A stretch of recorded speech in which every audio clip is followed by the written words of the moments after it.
Now this radio here is a Colonel FR360 radio, manufactured in the late 1970s, early 1980s in Korea.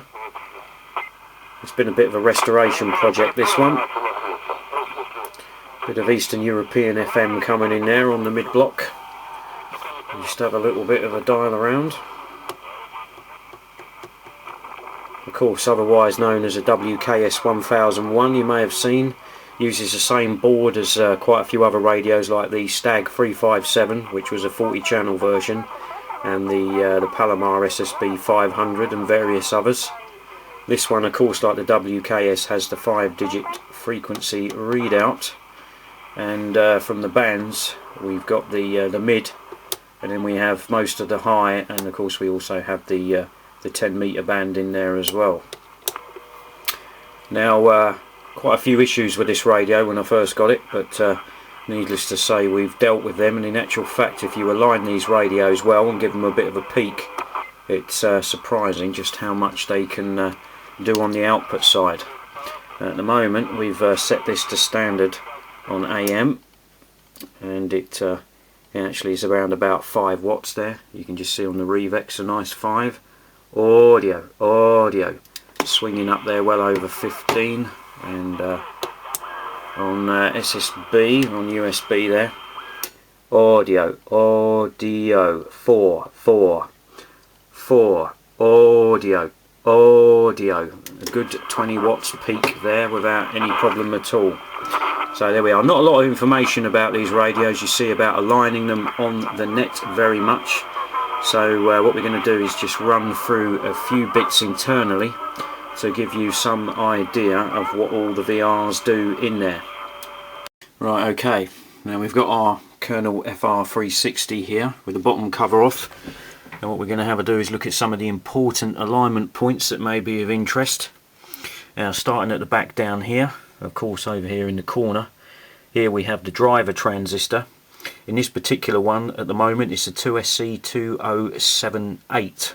Originally it was a 2SC2166, but this has been replaced at some point. I actually had to remove it and test it, as when I first got the radio there was no power output. The problem wasn't actually the driver, although this has been replaced. I think whoever did it previously missed what the real problem was. I think originally the 2166 driver had failed and probably gone short circuit, which had drawn a lot of current, and this coil down here, which is the inductor in series with the collector of the transistor for the 13.8 volt supply, had burned out, and I imagine this transistor had had a short in it, the original, drawn a lot of current and burned this coil out. However, whoever had replaced the transistor hadn't replaced the coil, and that was what the actual problem was. I removed the 2078 and tested it, and it was fine. For those that don't know, the 2078 is equivalent to a 2166, so you can use it as a replacement and it works just the same. Now down here we have VR15, just down there. That is the driver bias, and along here we have VR16, which is the final bias. This particular variant uses a 2SC1969 as a final, not a 2SC1945 as used in some others. There have been several variants of this board used in these radios, so they don't all use the same final. And obviously the bias needs to be set to around about 0.65 to 0.7 volts.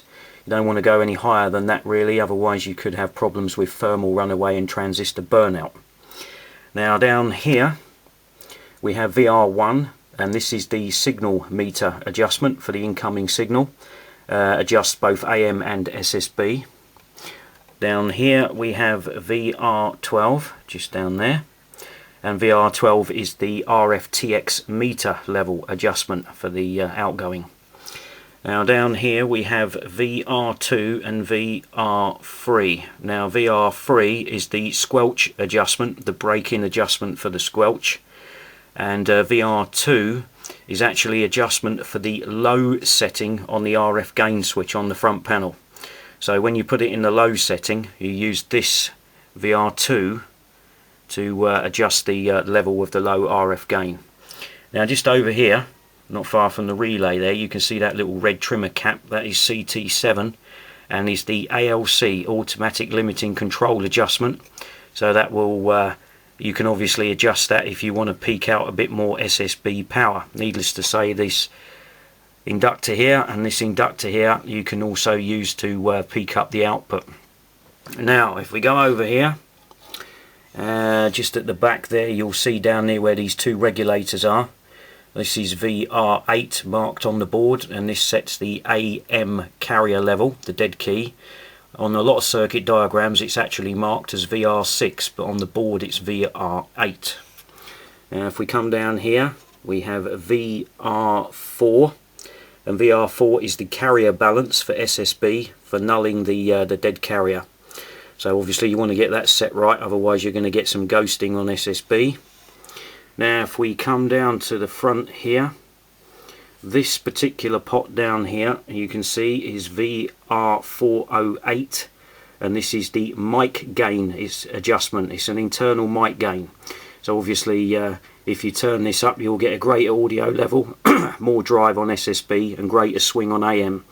But it's not a good idea to go too high on it, otherwise you'll get distortion. Now just down here is the VR7, which is the AMC, automatic modulation control for AM. This will also obviously give you greater swing, but only in the AM mode. Again, you don't want to go too high on there. Now just a few other interesting points. Down here we have the two reference crystals for the carrier offsets for USB and LSB, CT2 and CT3. CT2 here, you can see on the left, is for USB, and CT3 on the right is for LSB. Now for the main frequencies here, you can see there's three reference crystals down the front here. Can't quite see the front one, it's just down there. This one is for AM, USB, LSB, sorry, and the one at the front there you can just see is USB. And you've got these three caps. CT6 is AM, CT5 is LSB, and CT4 is for USB. These are the main frequency adjustment. Now obviously when you're setting the frequency you want to put the clarifier dead center, and the correct procedure would be put that dead center, use these to adjust the frequency on receive to get it bang on, and then use this one down here is VR4, which is the let me get that right, there's one here somewhere. Where are we? VR9, just down here. If I can find it, there it is. It's just under those wires. You can probably get a better view down there. It's just under this wiring loom. Is the TX frequency only adjustment. So once you've aligned your receive with your clarifier dead center, then you use VR9 to align and track the TX frequency dead in line with the receive frequency. Always do your receive first and then align the TX with it afterwards, otherwise you'll get nowhere.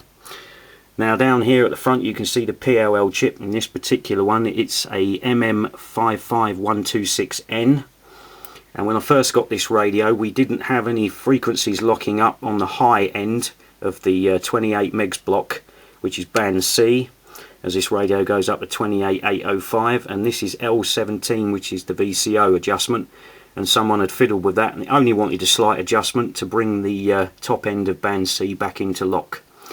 So there we are. There's a few interesting points of interest for the Colonel FR360, aka WKS-1001, and various other radios as well.